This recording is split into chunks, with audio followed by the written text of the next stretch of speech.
Hello and welcome back to a new season of a football chat show. It feels good to be back. It feels very, very good to be doing this again. Obviously, last season we had a bit of I'd say, calamitous ending. It makes it sound worse than it was, but uni just got in the way. It was very worthwhile for both of us, I think, especially for you, Jamie. Congratulations. But yeah, as you can see, I'm joined again by Jamie. I'm back. We Go Yeah, on. I think we both just got bogged down pretty much at exactly the same time. So we Yeah, were really consistent with this, and then just not instantly. But I don't think it's either of our fault, but no. things But happen. now we're both unemployed, so Yeah. we can spend all our time doing this. No, I'm joking. I'm joking. Um, but yeah, so it's going to be good. It's obviously football season starts in what, 2 weeks now. Community Is Shield it? coming up this week. We've missed the whole summer, which is not a bad thing because we can now review everything that's happened and we don't have to guess rumors. And by the time we release an episode, it's out of date. We've got most of the stuff in the bag. But yeah, um, obviously last season was a bit mental towards the end. It was a very good time to be a Liverpool fan. Probably not a very good time to be a Manchester United fan. Hey, look, you just gotta like move on. And it's difficult because it is genuinely the worst season we've had in 30 years. Yeah, it was bad, wasn't it? Which is tough. But there's reasons to be optimistic now. Yeah, Um, definitely, 100%. so yeah, I just need to move past the Rangnick era and fully embrace Yeah, my new bold Dutchman. but yeah, there was obviously a chance of a quadruple for Liverpool, which was absolutely mental. Yeah, Um, it was fun part watching it capitulate. I'll be honest. I I wouldn't say it capitulated. did quite a bit. The only one that capitulated was the Champions League. I thought that was the kind of one that if we're going to win either of the two big ones, I thought we had that in the bag. But obviously, how do I phrase it? Events did not go in our favour. Yeah, I The watched the it. I said to Beth, and I was like, I'll watch it until Liverpool score, and then I'll turn it off. And Yeah, then I was like, oh, this has gone better than I expected it to go. yeah. The Premier League was mad. That last weekend was like Oh, crazy. mate. I kept on turning off the City game because I was Yeah, like, I can't watch this. we I had can't it. watch this now. And We then had I was just getting like Sky, my Twitter going mental, and I kept on turning it on and off again. It was not a fun game. awful. We had the City game on like in the corner and the Liverpool game on the big TV, and it was like when Villa went 2 up because it was delayed on the TV on the little screen because it was like a stream. And when Villa went 2 up, Anfield was going mad. I was like, oh my god, I couldn't sit down, and I was like, this is actually going to happen. Like we're finding a goal against Wolves, and we're like winning the league. And then it's like, oh my god, we're 90 minutes from like football. Because I basically at that point was like, yeah, we're winning. City aren't coming back. And then obviously it all went wrong. I said to my dad on the day afterwards, I was like, if we had scored at that point, even if City were 1-0 down, if we had gone 2-1 up, they would have known in the stadium and the players definitely would have known. And I don't think that they'd have won the game because I think they'd have been like, oh my God, like they'd have just tried so hard and it would have been like trying to pass it into the net and it just would have like got caught up. But anyway, it's gone now. Can't cry about it too much. Is what it is. But yeah, I mean, I'm buzzing for this season. It's going to be amazing. I think that I don't know, the World Cup throws a spanner in the works. It's Yeah, the I World think Cup it's as really well. strange. It's the World Cup though, and I love a World Cup. I was looking at the times for it the other day. 10 o'clock is the first game of the day. 10 o'clock in the morning. Is it Unbelievable. really? Yeah, it's all the way till 7 o'clock in the evening as well, or later. It might even be 9 o'clock in the evening. Cannot remember, but it's going to be good. It's going to be very good. Um, Obviously, England are one of the favourites, I'd say. I don't know. Maybe the Nations League might throw that into It's Nations out, League, though, isn't but it? It's just friendlies. glorified. But I think it's difficult to not have us near the top, being second in the Euros. yeah, and the Just person last, that beat us is the team that beat us are not in it. So yeah. So I can't. Yeah, we'll be at least in the top three. I'd have suggested. Argentina and Brazil are always there, especially Argentina with yeah, their recent form. yeah. But I think Brazil, like not a dark horse, but like they're kind of not getting. the Yeah. press that maybe When Arsenal. Brazil are a dark horse, Yeah, you've gone into like some like multiverse or something. yeah, yeah. Hopefully, when that comes around, we might be able to do some more frequent episodes. It's going to be difficult because obviously it's like you need to Yeah, get it's out the not- next day and stuff like yeah. that. But we'll figure something out. It might be like a World Cup weekly roundup, something like that. I don't know. But yeah, that's a few months away still. We've obviously got the Premier League season coming up. We've got the curtain raiser, as they call it, on Saturday, the Community Shield. But obviously, we want to discuss all the ingoings and outgoings of every team in the Premier League. And well, not every team in world football, that'd be quite hard. But Yeah. a lot of teams in world football we want to have a look at. So let's just get our sheet up with all the stuff that we wanted to do, and we can go from there. I love the transfer window. I'm going to start it with that.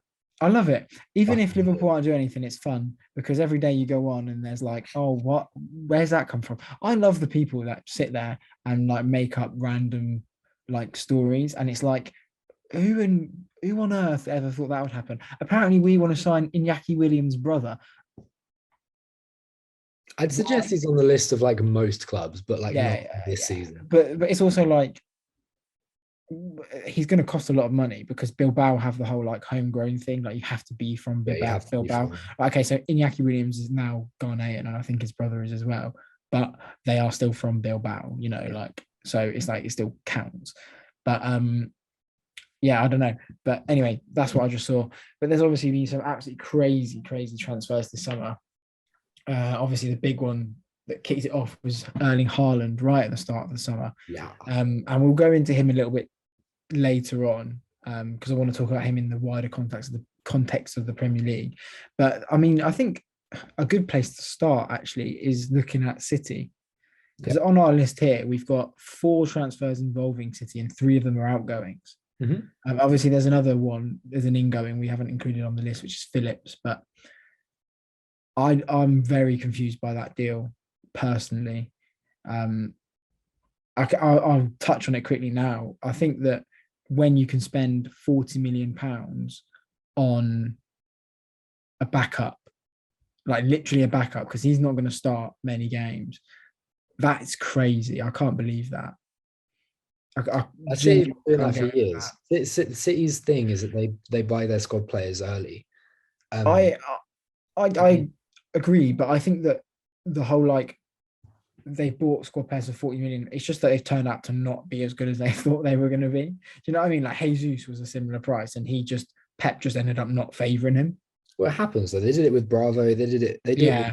It's just the way they do it. It works for them. And to be fair, Phillips will get some games because if you think about it, they play 3 midfielders. They play 60 games a season. There's 180 starting spots there. Yeah, Pep's. So the thing is, and Pep is a roulette. Of a manager, but he'll play 50 games this season. Yeah, well, he's kind of built his squad to like play every game possible because obviously Liverpool did that last season. It was like kind of unprecedented, but City were like 2 games away from doing it. So it's like they are. Actually, no, they weren't. Sorry, because they got knocked out of the FA Cup. They had cut the Carabao Cup quite early. So they were a few games away from doing it, but still, they still played a monstrous amount of games. And I guess that he's kind of gone, right, we need the squad to basically play every game and it'd be like 11 that can win it. But anyway, saying that, they've weakened in terms of losing Sterling, Jesus, and Zinchenko, who are the 3 outgoings of note I can think of right now. Which of those... do you think Haaland, Alvarez, and Phillips to replace those 3 is not bad, is it? No, it's not bad, but I think that he just could always rely on these players. Yeah. In terms of they were so like system built already, they all knew it. I know that Haaland's like an incredible footballer. He should be fine. It's like Alvarez he'll fit into one of the positions, and Phillips as well. But it's like it might take them a few months. Like we saw with Grealish, like incredibly talented player. I think he's going to have a great season this season. He's learned Pep's thing. He knows what other players want from him now because he's seen like De Bruyne do it. Now. Yeah, but he's like seen De Bruyne do it. And he's like, there's a bit less pressure on him because it's all on Haaland. Because I think it is all on Haaland. He's not cost as much, but I think there's like this huge expectation that people aren't like factoring into it. But yeah, so just out of those 3 that we mentioned, Sterling, Jesus, and Zinchenko, who do you think's the biggest loss to Pep out of those 3? Uh, I guess Zinchenko, I suppose. Yeah. Because now they're kind of left backless, but then they use Cancelo there as well. So Yeah. But only because he was their main left back, I guess, if Cancelo wasn't playing there. Yeah. So him, I mean, he didn't really like Sterling, I don't think. He No, didn't. that was a weird one, wasn't it? A bit of a weird relationship they had. Jesus didn't play up front for a team that didn't have a striker. It's crazy, isn't it? How he's a number 9 all of a sudden. Yeah, so that I don't think they're going to miss that, No. especially considering they signed Alvarez, who looks to be a better player anyway. Yeah. So yeah, I think Zinchenko probably. Fair enough. He looks incredible at Arsenal already, and he's so not suited to Arsenal, but he's going to be like everything they want because he can play DM, he can play central midfield, he can play left back. He's just solid. He's so good. I hated him at City, and then I kind of had to like him. But I watched him against Scotland for Ukraine. He was so good. Just like the way he just like dribbled past players. He just like dictated the game from the base of the field. He was so good. But yeah, I mean that's about it. And then there's Haaland. Obviously, what I think the initial is like, oh my goodness me, he's going to be so good. Yes. Is that what your thoughts are as well? Yeah, I haven't changed from that. The initial was, oh, for fuck's sake. And then it's still, oh, for fuck's sake. Yeah. It's just, I think the only thing that stops him from scoring like 25, 30 goals is an injury. Yeah. That's and it. He's kind of like built to be injured, isn't he? His hamstrings are just going to ping at some point, and that's not going to help him. Yeah, I mean, he was out for a couple of weeks last season and the season before, so it will happen. It'll be a bit like Kane. A bit. He's better. Yeah. Did you see his first goal? Yeah, it's just a city. Yeah. It's what he will score all season. He's going to score 5 to 10 of them easily. Yeah. That's 10 goals, and all of a sudden, then you've got a factory. Mate, there's going to be so many hat tricks from that kid. I'm telling you. Yeah, when he plays like a Liverpool or a United or a Chelsea, or basically any of the other top 6 who are going to play a bit of a higher line, and he gets that space to run in behind, it's going to be crazy. The only thing that I think might hinder him is like, it's like Lukaku, like he's just built not to bring the ball down and play really nice football. He's built to like run onto it, and against those teams that are going to sit a bit deeper, where it's come into him and he's got to bring it down. That's where Sterling was so good. That's where Jesus was so good, and he could like, when they could bring it down to beat one man and then they square it across the box. He's not going to do that. Yeah, I mean, when you play in the Bundesliga, you play like 26 games a season against teams that are worse than you. Yeah. And that will play like that. Yeah. So he'll have a lot of experience of playing against. Well, no, because if you think about it, like the games that Sancho thrived in last season, and this is not a shot at Sancho, it's just he's the most high-profile player since like Havertz, and even Havertz. The games those two of them thrive in right now are games where they can like run in behind, because the Bundesliga, the way that they press, they play a high line, they don't sit too deep. It's like Augsburg, teams like that, teams like when Hoffenheim were in it, they did want to play high. So Haaland was, if you watch a lot of his goals from the Bundesliga, it's like him just running in behind. So he hasn't had that much experience with it. It's basically me nitpicking and hoping he does this. Yeah. I mean, look, time will tell, but as I said, I don't see anything stopping him from scoring. Oh, he should score like 25 easily in the league next season without even like breaking a sweat. Yeah. There's just that thought in the back of my head that like if like he'll probably bang a hat trick early on in the season against the Liverpool, against the City. He can't play himself. He might against the United, against the Chelsea, that sort of team, and everyone will be like, okay, he's arrived. And then it will get to those games where maybe they've got like, I don't know their fixtures, but they might have like a Bournemouth, a Brentford, and teams like that back to back, where they're just not gonna give you the space in behind because they can't. Yeah. I mean, it's difficult because a lot of top players go through that period where they don't get for 2 games, 3 games. Yeah, and the thing is that he'll be scrutinised for it. Yeah, of course he will. But I think he just seems like a really driven player. Like, yeah. It will just annoyingly, he seems quite nice. Yeah. Like personality wise.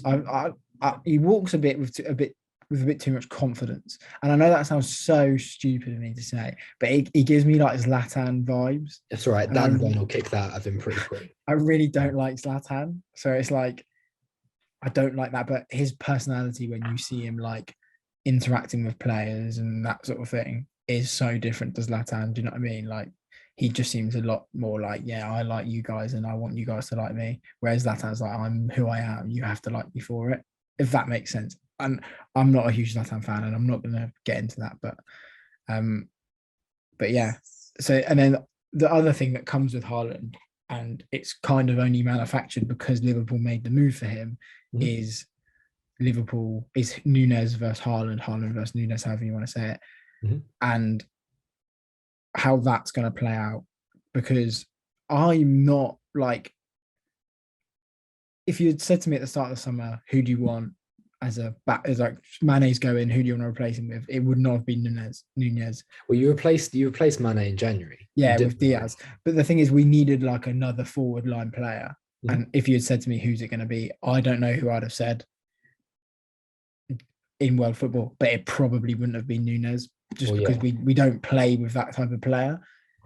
Well, nor does City with the Haaland. Yeah, it's a break for both of you a little bit. Yeah, the only thing with Nunez is we played him in the Champions League, and when you saw him play, you realise he was far more than the big guy who they're going to lump it up to. Like he's very nimble, really good on his feet.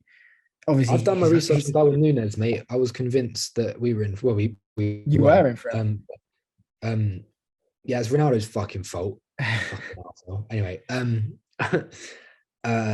yeah, no, he's a bigger risk than Haaland. There's no way that you can say that he isn't. A, because he's more money, and B, because he's less proven. Yeah, my thing that was my thing, is like I don't know if he's like that elite, or he just had like a very perfect patch at Champions League. Yeah, no, you can't be that level of elite after one season for Benfica. That's not how it works. But you become that elite level by playing for Liverpool or United. Or under Klopp and under Guardiola. So I mean, it happened to Haaland. He went to Dortmund and became this world-class player. I mean, it's a level below, but it's still but you could always tell he was so good. Yeah, but the thing that Nunez has to do is come in and show that. Luis Diaz did it. Yeah, in the mid-season, he came in and was just amazing. So good. Yeah. The thing with him is he had he was obviously confident, because the only criticism I'd have of Diaz is his output didn't match like a half-season output that you'd expect to see from a Salah or Mane. It was just the way he played, and he should have scored like 2 or 3, 4 more goals. It is difficult to judge people against Salah and Mane. Yeah, but he scored 5, I want to say, in all competitions. That's fine. But he could have had 10 easily, in terms of like, there were some great saves that went against him. There was this one in the Champions League, I saw it the other day for the second time, against Inter, and the keeper just comes out of nowhere and just like saves it, and it's like, well, there's nothing you can do in that situation. Like, you've put it where you need to put it, you've done everything you need to do, and then all of a sudden Handanovic has made an absolute worldy save. The thing with him is that you can quite easily judge him against like the other people in Liverpool's attack, and obviously that's just Salah now. That's like that top level. Yeah, it's hard to do that because he's a bit of a freak, isn't he? Yeah, well, exactly. But I think going back to Nunez a little bit, you will end up having halfway through the season a compilation that a United fan made of him being a donkey. It will happen. But he will score a lot of goals because he is technically brilliant. He's a fantastic finisher. He obviously got his first goals against Leipzig like 2-3 days ago now. And obviously his penalty is a penalty. Can't read too much into it. It's a good confidence booster. But his second and third goals, they're like what I wanted to see in terms of, okay, you're not gonna like dribble past 10 men. You're gonna be on the front foot when we win the ball. You're like on the last man all the time. Yeah. And then you just finish it. And the second goal where he goes across goal is perfect. It's like, yeah, do that. 9 times out of 10 you score. And then I obviously I haven't been watching the preseason games because you got to pay like ridiculous money on subscriptions, and I don't want to do that. I've been using very legitimate streams. Yeah, I've MUTV and all that sort of stuff. I paid for that. Exactly. But you know what I mean? It's like even against United, I saw some of his highlights, and he was all right. Mm-hmm. Like he met the team like 2 days before. Can't speak English, gets thrust on for half hour. Obviously missed an absolute sitter. Yeah, that was fun. Which was like, oh dear. But again, it's like Bailly does enough to put him off. It's all right. You met him 2 days before. Oh well. It's obviously the only thing I said to my dad and my brother. I was like, he needs to get a goal like in preseason, because if he doesn't, that plays on his mind. And he scored 4 now, so he's fine. Like he's going to be so relaxed going into the season because he's like, I know I can do it. Whereas if he did that, because he missed a couple against Palace as well, and it'd have just been a bit like, oh, okay, maybe I can't. Maybe I'm not good enough. And then it's like, if he plays against Fulham and he has a few chances that are saved, it's all of a sudden like, oh, okay, this is really not good. But I think that he'll be fine. I wouldn't be surprised to not see him start every week because that's how Klopp does it. But I don't know. I think because we had down as Nunez and Haaland, you know, versus kind of who. Yeah. I think Nunez will struggle to keep up with Haaland in terms of raw goal scoring. Yeah. And I think that's simply because your attackers play so narrow, and and Salah will pick up. Haaland's come in to be the man to score all the goals. Yeah. Whereas Nunez isn't going to do that. And Salah will pick up a lot of the goals that Nunez would score if they played wider. So he won't keep up in terms of goals. This will be clipped if I will clip it. Yeah. So he won't keep up in terms of raw goal scoring, but in terms of playing for the team, he'll get more. I guarantee you, he'll get more assists than Haaland does this season. Yeah, I just think that's the way Liverpool play, isn't it? And it will be put up against him. It'll be like, you know, he's got 10 less goals than Haaland. You know, 100 million. Blah, blah, blah. But he will still be really integral. He's a great player. I think a little bit too expensive though. Yeah, well, he's 64 straight up, isn't he? And it rises to 80 with add-ons. Yeah. And the add-ons are only if we win stuff. So it's kind of like, I like that package. I like it. It's not like if he scores 15 goals, he scored 15 goals. Yeah, pay him extra money because that's 15 goals to help us closer to where we want to be. So it makes sense. But the thing with him is I think that bringing him in signals like a change in what Klopp wants to play in terms of, you know, when we had Mane, Salah, Firmino, it was like very much, right, we're playing 4-3-3 with Firmino dropping deep so Salah and Mane can come narrower. I think that the way that with Diaz, with Salah and Firmino and that new kid Carvalho and Nunez, and then Jota having the season he had last year, I think we could see them play 4-2-3-1, which obviously is like FIFA terms, but in terms of two sixes, a 10, Salah and Diaz, and then Nunez. And I think Firmino is going to be like pretty vital this season, but I think that it's his last one. But Klopp's going to take the onus off of him and go, okay, when you play, you're not the last man. Yeah. You're the 10. So just create. So if you get 5 goals, 5 assists, that's fine, because that's what you're there to do, because you're not going to play every game. No. And we've then got 2 systems that we'll know, because all of our centre midfielders can play the 6 and the 8 apart from Fabinho. But if he's playing in the 2, he's going to be playing as a 6 anyway. So that's what I think could happen.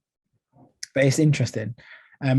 Is there any transfer you want to like specifically pick up on? I think we could probably speed run some of the rest of them. Yeah, I mean, I don't want to go on them all. We just have them down. I mean, I'm just going to go down this list really quickly. Sterling, we kind of touched on. Great price, good signing. Jesus, not a great price for a year that's in the last year of his for a player that's in the last year of his contract, who doesn't play up front for a team that don't have a number 9. Yeah. I think in the realms of overpaying there. I didn't realise he was in his last year of his contract, but I think he's good. I just don't know how many goals. I think he'll play well. I just think it was a bit too much. I just don't know how many goals he'll score, because he's never scored more than like 12 or something like that. So it's kind of like, but where is he? You could say Premier League proven, but in a team like City, it's difficult not to play well. But anyway, Zinchenko, we kind of spoke about a bit. 30 mil, good price for him. Was he 25? Yeah, he's young. So fine. really solid. Especially considering they missed out on Martinez and went for him. I think that's a good. To Tchouaméni, too expensive, but it's Real Madrid, isn't it? Who gives a shit? Crazy money. They've rebuilt their midfield before any of them have retired. It's hilarious. Oh, it's unreal, isn't it? Camavinga, Valverde, and Tchouaméni. It's ridiculous. It's just ridiculous. You've got your midfield for the next 20, 13, 15 I years. now understand why it's such an attractive project to go to. Well, it's not a project, is it? It's just attractive because you go, I'm not gonna have to spend money. Also, kind of respect Real Madrid because they've come out this week and gone, yeah, we're done. We're ready. Yeah. We're just gonna do this. We don't care. Eriksen, fantastic signing for a free. Let's go on Eriksen actually. Yep. That's the one we're honing on. Yep. So obviously you're the United fan, you're the resident expert here. What is he going to do? What position is he going to play? He will play as a second 8 next to Bruno Fernandes, but just a little bit down. So the way that we've been playing in preseason is mental for me because we've been playing football. So that's fun. So we'll play De Gea, Dalot, Maguire, Lisandro Martinez, Shaw, and then Fred. What about Varane? No, he won't start. Fred / De Jong in that 6. And then it'll be Bruno, Eriksen, and Eriksen will switch with Donny and Scott, kind of. Then it'll be Rashford, Sancho, and Martial, I think. Yeah. But the thing with Varane is he's never fit. He's not fit ever. When I say fit, I mean 100%. He's never. Yeah. He can play a game, but look on his day. Like what I said about Haaland, his hamstring is just like ready to ping all the time. But he's already 8 years older than Haaland, and his hamstring's been pinging. Muscle injuries like that don't get better. No. So once it goes once, you're screwed. Exactly. It's just going to keep happening. So you might get a row of 5 games of him, and for the middle 2, he's 100%, and then it just starts getting worse. So the thing is, Maguire is not as bad as people make out him to be. He's a really good defender. He's a sweeper next to him. Yeah. And that's what Martinez is. He's short, as everybody likes to say. He will cover in a way that Varane can't do anymore because his hamstring's fucked, in a way that Lindelof doesn't, because he likes to play more like Maguire does, just a tiny bit quicker, just less strong. Yeah. And it's quite obvious to me that Ten Hag likes Maguire more than he likes Varane. He's bringing Varane on at half-time preseason games in the second team. It's not like he's playing, and also in training he's not in the first team. So for me, he's probably third choice defender. Look, if he miraculously can play 20 games in a row, of course he starts every game. He's but he can't do that. And one of the most important things about being a defender is consistency. Yeah. And that's what Maguire brings you. He doesn't get injured for 3 weeks in a row. Yeah. It's not something that happens. He might have a dodgy moment in a game. It happens. And maybe more than it should, don't get me wrong. But if he kicks it out, he's just an elite defender. There's a reason he cost £80 million. I still believe that. I think he's good. I think that his thing last year was confidence. Like it just got really knocked really quickly, and he just couldn't recover from it. But Eriksen, he will play next to Bruno. We've been playing. We're not playing with a 10 really. We're playing with 2 9.5s. So Eriksen will play just below Bruno because he's more of a centre mid than Bruno is. And we'll rotate with the other 2 because we've been playing more like City. We've been playing with our wing backs as 8s on the edge of the box during attack, which is, mate, it's fucking scary. But you can see where these attacks are building, and it just means that Fred drops into centre back, which sounds weird, but he drops in attacking in a centre back 3. So it's basically whenever you lose the ball, you press it, and if you don't win it, then you've got to hope that either the left, right centre back can hold up the ball for Shaw or Dalot to get back. So it's a bit balls to the wall, but to be fair, we haven't really been. I guess Aston Villa was the first kind of team, because obviously we were playing against the youth side for most of it. So. I said to like my dad and my brother, like this is the point now when preseason results like start to matter, because obviously they don't really ever matter, but like when you played us, it genuinely was a fitness thing for everyone. Like our squad had only met up everyone 2 days before the game, so it's like none of them are fit. Obviously, it's not a great result. We played our kids for it, but then we've had our I'd say our first 11 on for the last 20, and you had a pretty strong out for the last 20 as well. And obviously, you still won 1-0 in commas, and then you played Melbourne Victory again. Fitness, just getting used to it, playing a similar level to a side to like some of the lower end Premier League type teams, I'd say. And then it's like, okay, now you've been together for about a month. You've learnt the system. You know where you're going to be playing. You know where you stand with the manager. Now it matters, and it's kind of a bit, I'd say, disappointing for you that you didn't get to beat them. Obviously, the conditions were not great and that sort of thing, and you haven't got the entire. Yeah, I mean, the main thing for me is that when the full 11 was out, we won the game 2-0. Yeah. And the pitch was great preparation for the Europa League, I'll tell you that for free. Simple, yeah. But yeah. Have you got another preseason game coming up? Yeah, we've got Atletico on Saturday. I think Atletico Bilbao or Atletico Madrid. Yeah, that will be like a proper right, this is where we are. Because if you go out and you win 2-0, because they'll be at a similar stage to you, they've played a few preseason games. If you go out and win 2-0, it's like, okay, right, we're looking right. We know we're better than last season.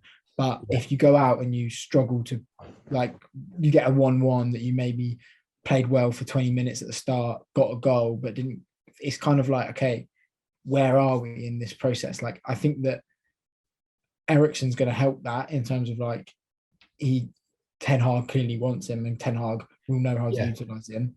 But it's like, okay, what else around him needs to improve? Does that make sense?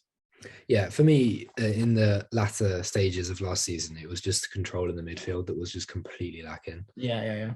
So to get in a player that works really hard off the ball and on the ball, and to be honest, in terms of attacking output, you'll see him score a lot of tap-ins this season because we're trying to play more. These fullbacks as eights, kind of. If you've they'll cut it back a lot. If you've got Bruno and him playing next to each other, it's very different to Liverpool, where we have a very similar formation and we'll play a similar formation most of the time to you. But those two centre mids are not scoring 6-7 goals in the league each, whereas Bruno and Eriksen should. From open play, Bruno should get more for penalties and that sort of thing. Yeah.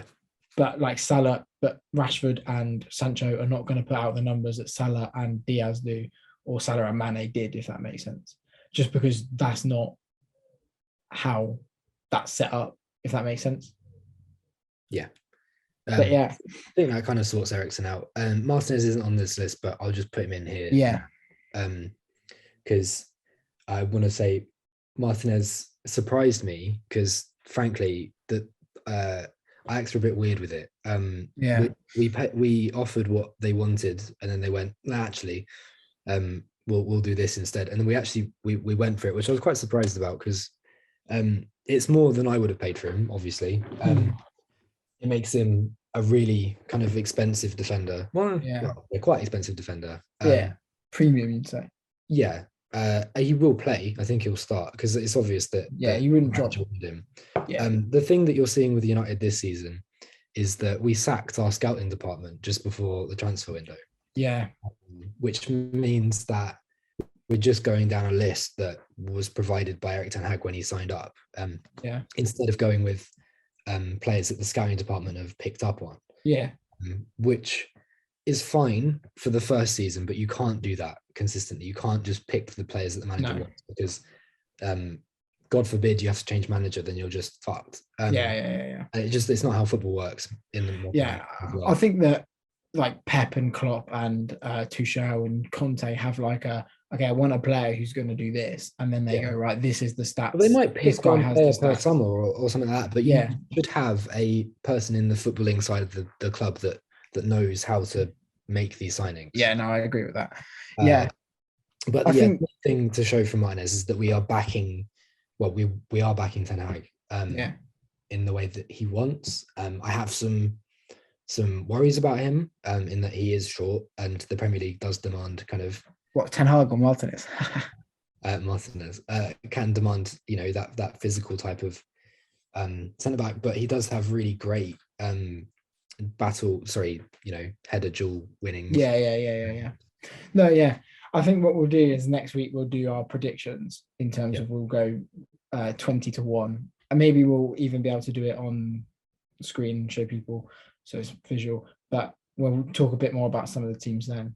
And then obviously there's other transfers from around Europe that we've not touched on yet. Mane going to Bayern. I mean, Bayern are pretty guaranteed to win Bundesliga.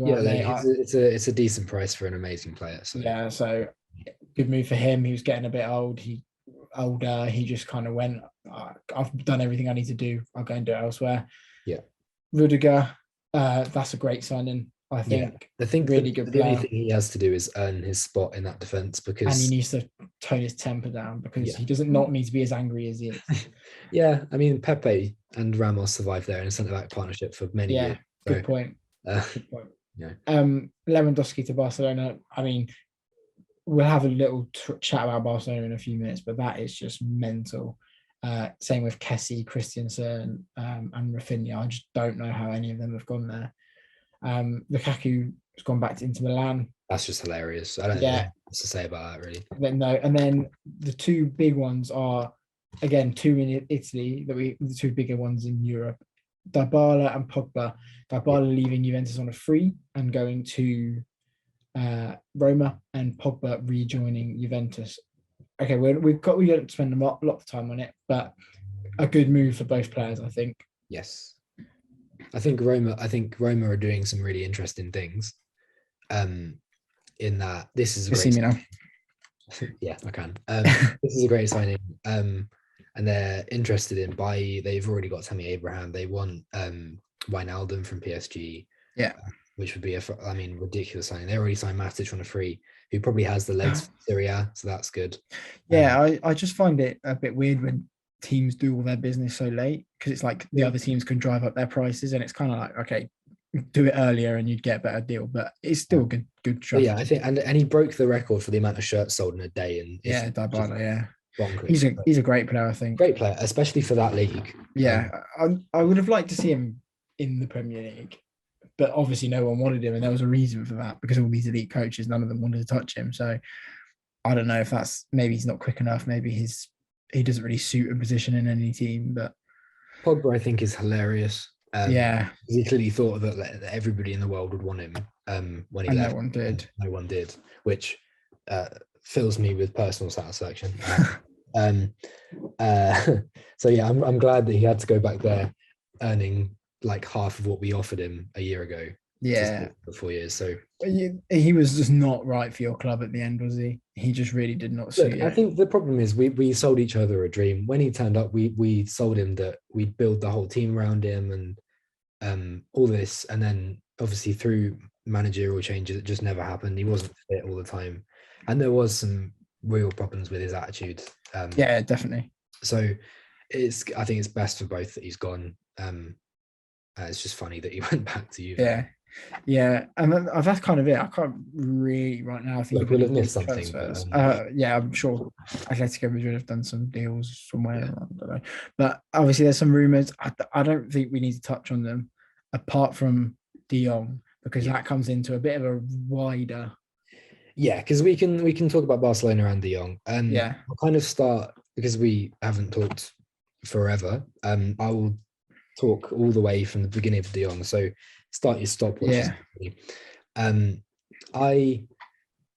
As I said a minute ago, we've not had scouting for this window. So right at the top, underlined 3 times of this list that Erik ten Hag has produced is Frenkie de Jong.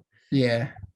And this all kind of kicked off when Gerard Moreno, the Barcelona shit spout from Spain, decided to tweet that 95% of this deal was done, and that was 11 weeks ago, I think. And that kicked off a massive storm about this transfer, and it boils down to Barcelona probably needs to get him off their wage structure, which comes out on the 31st of July, by the way, their wage cap. So this could get interesting at the end of the week.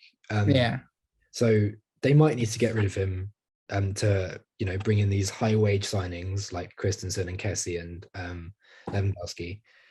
But then after agreeing a fee with them, it comes out that during COVID and all the financial problems that they had, that Barcelona deferred some of their high earners' wages during that to save money. Yeah. PK 50 million euros and De Jong about 17 and a half. I said this the other day. Is that Frenkie would stay in Barcelona given the choice. However, have a choice. If he can't, he would leave. Which is a bit different to what Spain are saying, but all the Spanish sources are he's steadfast staying. Yeah.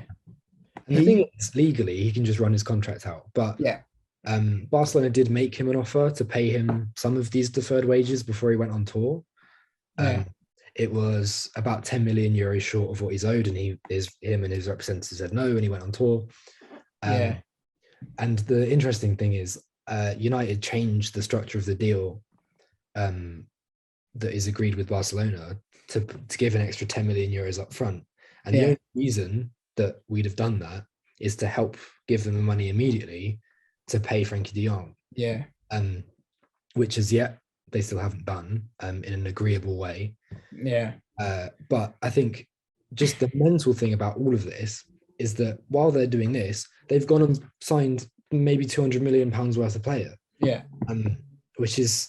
It's just crazy. I just don't understand it. It's bonkers. And they still want to sign more, which is just crazy in Jules Koundé. Yeah. I think that there's obviously some very dodgy dealings. The whole Bayern thing, there was that thing that come out when they were signing Robert Lewandowski that was like, Bayern said, we don't want to do business with you straight up because we don't think you'll exist. And everyone kind of laughed, but it's true. Yeah, it was a passing comment from Ralph Hochstein, I think. Yeah. He wasn't very happy that people had quoted that as a report. He was like, I said it as a joke, but I think he's not wrong in the kind of jesting way about it, because I keep saying that they're pissing themselves to keep warm. It's just not gonna work. They've sold 25% of their TV revenue for the next 25 years just to sign Andres Christensen. It's just what they're relying on is that this Super League lawsuit this Super League court stuff, they win it, goes away in winter, because then they'll have a load of money and they can sort everything out. But but they probably won't win it. Well, I don't know how that's gonna we don't know. The Super League won't go ahead in the format that they said it would, so they're not going to win that. It's just whether they can win the you're going to get chucked out if you do it kind of side of it. Look, in terms of Frenkie de Jong, I still think it will happen. The thing, go on, you finish off. It's clear that he is the only midfield target. I don't think anybody else fits the bill in the way that he does. Right. And if we can't get him, then I think Fred is the closest to what we want. Right. So my thing is he clearly doesn't want to play for Manchester United. Right. And because he could just go and they'll pay him the money because they'll get the transfer fee and they'll pay him. I just really think he does not want to play for Manchester United. And I don't know why that is.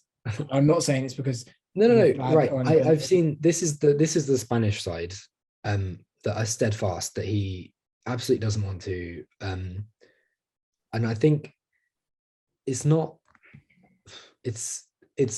to me because I don't think any club ever has made an official offer for a player without having assurances that they're happy to sign. It doesn't happen.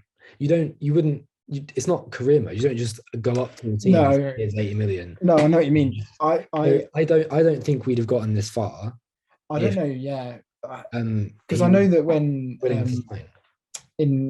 Rodgers was in charge of Liverpool, we wanted to sign Clint Dempsey from Fulham and we offered Henderson as part of the deal, and it was like it only happens if Henderson says yes, and he said no. Yeah, I know that's a very different deal to this, but I just think that I'm not. I don't know. I don't know if he wants to not. The thing is, Manchester United and play for someone else. Look, he doesn't want to go anywhere else. He wants to stay in Barcelona. He wants to stay in Barcelona. But the thing that people disregard about this is if he can't stay in Barcelona, Yeah, he has to go. he would move to Manchester United. It would happen. And I think it's becoming increasingly obvious he cannot stay. Yeah, he can't. No, he can't. But it becomes a larger Barcelona thing, doesn't it? Because you obviously said about the deferred wages, and I said it the other day. Like, it's not just him that's owed a lot of money by Barcelona. Not even he's not the most, not by a long stretch. No, exactly. I'd be going like to Stegen, PK, him, Fatty, players like this, like the mainstays of the team, are probably owed a lot of money. Well, the real question is, how are they allowed to sign all these players? Yeah, and that's the really bad thing. And the whole like they might not exist is true. If the only thing I could think is, okay, they've gone right, we're in trouble, like we have no money, but we can have money if we win stuff, and like we win the La Liga, we sort out a lot of the debt, and we don't need to sign players once we've done that. So my thought process is maybe they're going, right, let's buy a lot of players now to win the league next year, or the domestic cup and the domestic cup, if that makes sense. And then, right, we've got the team because we've signed a relatively young player in Kessie, in Christensen. We've signed a very good striker in Lewandowski, who's not going to run out of legs in this league. We've got Fatty, we've got Pedri, we've got Gavi, we've got Busquets, who's not going to leave because we don't want him to. We've got Depay, we've got all these players, and they're basically going, right, sod the money this summer, win something next year, sort it out. We don't need to sign anyone, so we can use that money to pay our debts. That's the only thing I could think they might be doing. But at the same time, that's probably not going to work because that's just not how football works. Well, no. So, yeah, I think we'll see them in trouble again. I mean, I think they will try and sign Messi at the end of this season. Yeah, it's going to be crazy. Well, the thing is, I think Frenkie de Jong will leave. The only thing is, I'm not 100% sure he ends up at United because I just feel like Chelsea might just go sod it. The thing is, right, for me, sign him right this second. If I think I'm 75% sure he will sign for United, and if he leaves Barcelona, I'm 99% sure he'll sign for United. Yeah, because I don't see that he's Chelsea's priority because he's not. Chelsea have got especially with Koundé and that kind of thing falling apart. My point is more like they've missed out on so many targets. Chelsea, they might go right. Let's just get him. But the second and probably most important thing is that having spoken to Erik ten Hag, which he has, I don't see him being like, actually, no, I'm going to go to Chelsea. No, I agree. And so, I think that I'm just surprised the Ten Hag pull hasn't been stronger in that sense, because if that was me, the season they had with him and Van der Beek in the centre midfield when they got to the semi-final of the Champions League was like unreal. So why wouldn't he want to go back and do it again? Because he knows that the system's going to be the same. He knows Van der Beek, they play well together, but then you've got better players around you. Yeah. Does that make sense? That's where I get confused. I feel like I'm saying this every week to people that care, but you'll see more at the beginning of next week. Because that's when Barca have to really think about how they're going to register all these players. And they're already kind of trying to push them out. There's been a lot of news briefs and stuff. Yeah. So it will become even more messy next week, and we'll see what will happen. But indeed, I'm still kind of confident that he will sign. I think we'll have to wrap the Barcelona chart there. Yeah, that's fine. I think we covered because I don't think I know enough about it to talk about it too much, but I would like to find out more, so see what I can do. We've got one thing here which is a surprise prediction for next season, and when I say that, I mean what is your craziest prediction? Just one. We'll do it for 2 or 3 minutes for next season. It can be literally anything. It could be top scorer, it could be Champions League winner, Premier League winner, FA Cup winner, top 4, something like that. If you want to kick us off, you can go for it. Tony Martial, 3rd top goal scorer this season. Behind those two. What, Nunez and Haaland? Yeah, that's what I'm going. Not even Mo Salah. No. Right, fair enough. You wanted surprise prediction? I don't know. That was just off the top of my head. Yeah, that's fair enough. Mine is mine's not as mental as that. But I think Arsenal will finish in the top 4 ahead of Chelsea. Well, yeah. If Chelsea carry on being such a like mess, It's not even that. Even if they sign Koundé, I still think. well, it's not Arsenal. that. It's more that Chelsea have like about 6 or 7 players that want to leave. Yeah, but I think that when they've still got, I just think that Arsenal finish in top four as well Oh as yeah, and Tottenham. they sacked their director of football. Oh, and I don't think Manchester United will finish in the top four, but You don't think? that's only because I think that Spurs and Arsenal will, because they're further ahead in their project than United are. But Possibly. I think Spurs are very Spursy though. So I yeah, don't that's the only thing. We'll talk about it next week, but I think that the only problem would be is if those players go, oh my god, we're in the final or something, and then they just drop the ball for the second half of the season. Do you know what I mean? Yeah. Like maybe they get to the League Cup final, lose in the last minute, and all of a sudden they're just like, oh no. Yeah, Isn't Clement Longley such a weird signing, by the way? Sorry. Who? Clement Longley. Yeah, a bit weird. Yeah, a bit weird. Strange to me. Anyway, random. But yeah. And then there's the last thing is the Community Shield. But the thing is, there's not much to say about that because we don't know much about the players. Like, yeah, who's fit, who's not. Look, it'll be the first time that Nunez and Haaland will be on the pitch together. Yeah. Well, I don't think Nunez will start. Do you not? No, I don't think Haaland will start either. To be fair, I think Haaland will, but yeah, I don't know what to say because I mean I haven't watched either of your pre-seasons, obviously. You watched ours because we played you. Well, yeah, but that was again, it was your B team for 60 minutes and then half an hour of your first team against a squad of kids. Yeah, It was hardly a game, really. Yeah, no, that's fine. I don't know. It's going to be interesting. I hope we do. It's the only thing we haven't really won under Klopp. So... Have you not won the Community Shield? No, because we've only been in it. Well, you've only been in it one, twice, 2 times, 3 times maybe, 3 times. I don't know. It's irrelevant, but yeah, it'll be interesting. I think, as I said, next week we'll do the predictions video. So we'll do like Premier League winners, top 4. Yeah, I'll have a proper thing. Yeah, if we say, well, we'll record it and then we'll release it, but well, obviously the categories because they're going to be pretty like. And the craziest thing is we can do a World Cup winner in that. So Christ, yeah. There you go. Yeah. So yeah, but yeah, so that was good. There we are. We're back. That was a Football Chat episode 1, season 2. Yeah. Season 2, episode 1. I'm not going to call it that, but basically that's what it is. But yeah, that was good. It was very enjoyable. Shout out to you again for the artwork that you've done for the channel. It looks unbelievable. That's fine. I surprised myself. Looked really, really good. Looked really, really good.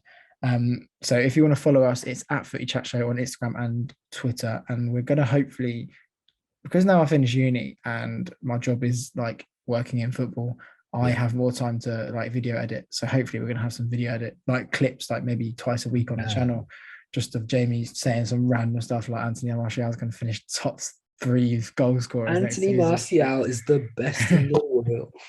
But yeah, there we go. Thank you very much for joining us, guys. We'll leave all the links and stuff in the description and we'll see you next week. Cheers. Cheers, everybody. Bye.